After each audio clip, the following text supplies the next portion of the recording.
به نام خالق مزه ها. امروز میخوایم کتلت سبزیجات درست کنیم. بریم برای آماده کردنش. مواد لازم: مقدار سیب زمینی کدوی پوست گرفته، تخم مرغ، ادویه ها، نمک و فلفل و زردچوبه به مقدار لازم. وقتی که همه اینا رو تهیه کردیم شروع میکنیم به آماده کردنشون.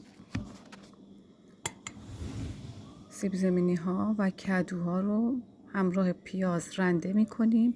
آبشون رو میگیریم برای اینکه موقع سرخ کردن وا نره. تخم مرغ ها رو اضافه میکنیم با ادویه‌جات، هم میزنیم و آبگیری میکنیم که موقع سرخ کردن موادمون وا نره.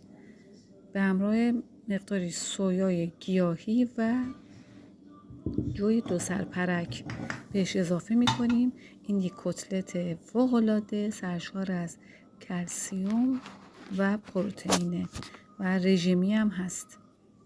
نوش جانتون باشه. لطفاً سابسکرایب فراموشتون نشه. ممنونم.